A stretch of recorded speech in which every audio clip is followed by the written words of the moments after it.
रसेंद्री इतनी प्रबल हो जाती है, कैसे बताएं। जहां सबसे पहला शासन रसेंद्री पर होना चाहिए वही छूट हो जाती है, और हम मन और एक रसेंद्री इसी की पूर्ति के लिए प्रयासरत। ये खाना, ये पीना, ये चखना, ये स्वाद, ये कायरता आ गई, ये कार्पण्य दोष आ गया। तुम शूरवीर योद्धा थे, तुम्हें परास्त करना था इंद्रियों के वेग को, मन के वेग को, मोह के वेग को। तुम परास्त क्यों हो रहे हो? कायरता रूपी दोष कैसा आ गया? इसका मतलब शिष्यत्व या शरणागति तुम्हारी ठीक से हुई नहीं। श्री भगवान मौन रहे तब तक।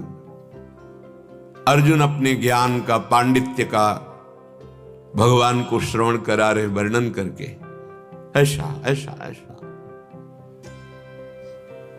पर उनको लगा कि भगवान तो सर्वज्ञ हैं, मैं इनके सामने अपनी सारी ज्ञान की वृत्ति रख दी, क्या ये मेरा परम धर्म है? जो मेरे हृदय में बात आ गई कि इनको मारना पाप, ये क्या परम धर्म है? क्या इससे मेरा कल्याण हो जाएगा? क्या? बुद्धि दुविधा में फंस रही। श्री भगवान से तभी ज्ञान प्राप्त हो सकता है, सबके हृदय में भगवान बैठे हैं, जैसे अर्जुन जी के सारथी पद में बैठे हैं। पर आपके हृदय में ज्ञान प्रकाशित तब तक नहीं होगा जब तक ये दो बात नहीं होगी, शिष्यत्व और पूर्ण शरीर, मन, वाणी और स्वयं से शरणागति। तब विशुद्ध ज्ञान श्रवणेन्द्रिय से अंदर जाए या अंदर से बाहर वाणी से प्रकाशित होने लगे, दोनों बातें एक हो जाएंगी।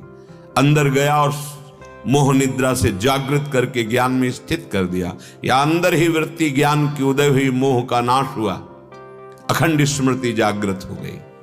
अर्जुन जी, कार्पण्य दोषोपहत स्वभाव प्रच्छामि त्वाम धर्म सम्मूढ़ चेता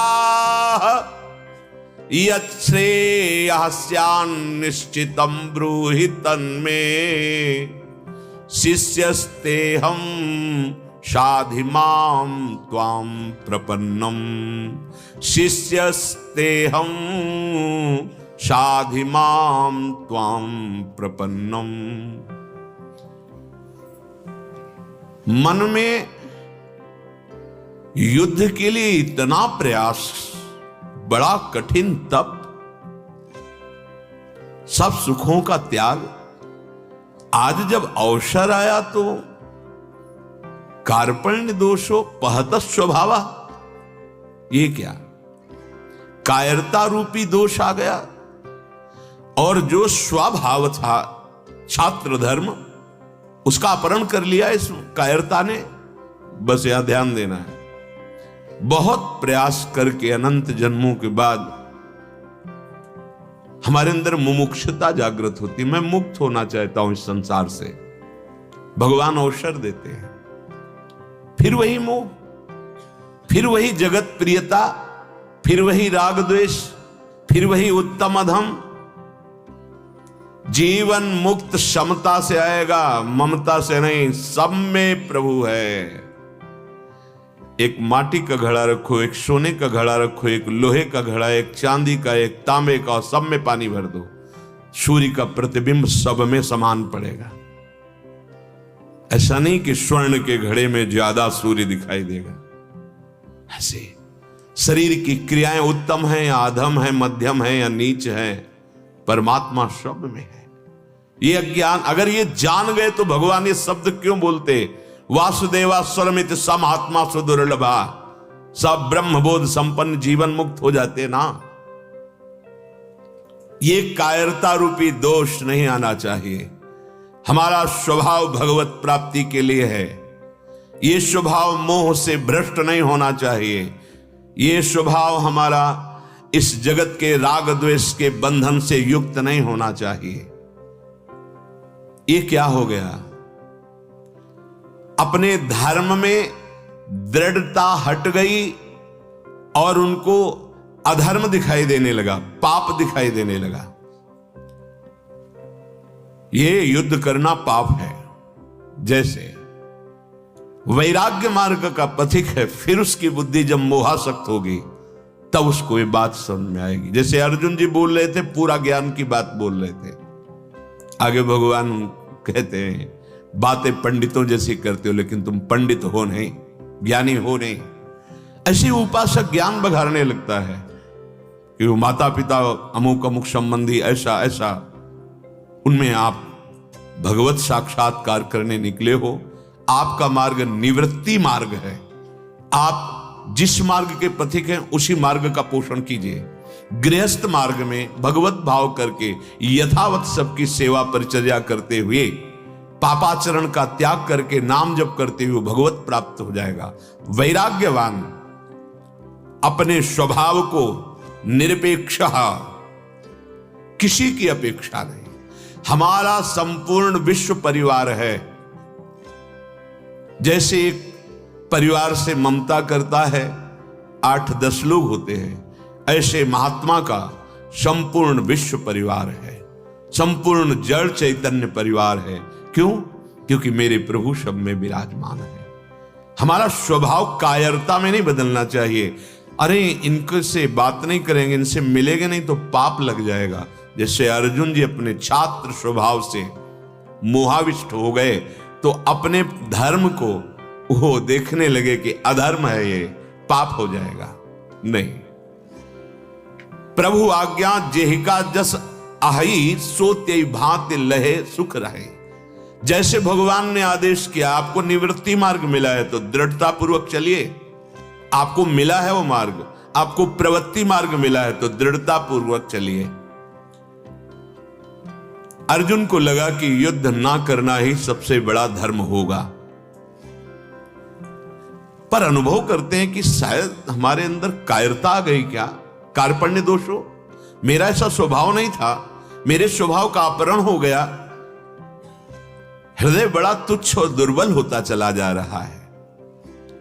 भगवान ने पीछे कहा था कि तुम्हारा हृदय बड़ा दुर्बल हो गया। जो एक कायरता आई, ये हृदय की दुर्बलता है। देखो, अपने धर्म में स्थित रहना ही बहुत विशाल धर्म है। हाँ, पानी के छोटे छोटे गड्ढे भी होते हैं, झीलें भी होती हैं, नदियां भी होती हैं, लेकिन सबसे बड़ा महान समुद्र होता है। वही धर्म महान है जो सब कुछ अपने में लीन कर ले और एक आकार। ये हृदय की दुर्बलता है। राग और द्वेष, स्तुति और निंदा, अपना और पराया, मैं और मोर तोड़ते माया, यही दुर्बलता है। मेरे जन है, इनको मैं कैसे? धर्म का विस्मरण हो गया। भगवान ने जब कहा कि तुम्हारा हृदय बड़ा दुर्बल हो गया है, ये तुच्छ दुर्बलता कायरता का त्याग करके उत्तिष्ठ, खड़ा हो जा अपने धर्म पालन के लिए। तो अर्जुन को लगा कि भगवान तो सर्वज्ञ परम ज्ञानी है, लगता है कि मेरे में अब निश्चय करने की सामर्थ्य नहीं रही कि धर्म क्या है और परम कल्याण का स्वरूप क्या है। मैंने तो यही निश्चय किया कि युद्ध ना करना ही उचित है। ये हमें लगता है कि मेरे अंदर ये गलत भाव आ गया अर्जुन को भगवान के बोलने पर कि तुम्हारा हृदय दुर्बल हो गया। तुम हृदय की इस तुच्छ दुर्बलता कायरता का त्याग करके खड़े हो और अपने धर्म का पालन करो।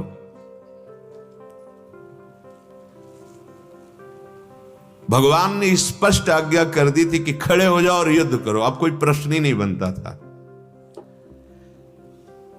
अगर संदेह है गुरु के वचनों में तो उसका कारण है कि आपका अभी दृढ़ विश्वास और समर्पण नहीं है।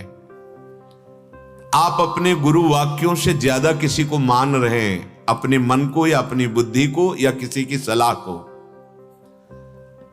भगवान जब कह रहे हैं कि तुम्हारा हृदय दुर्बल हो गया है, तुम कायरता रूपी दोष से युक्त हो गए हो, और वो भी स्वीकार करते हैं, कार्पण्य दोषो प्रहत स्वभावा, तो भगवान कह रहे हैं कि खड़ा हो जाओ और युद्ध कर। अब आगे प्रश्न नहीं बनता था।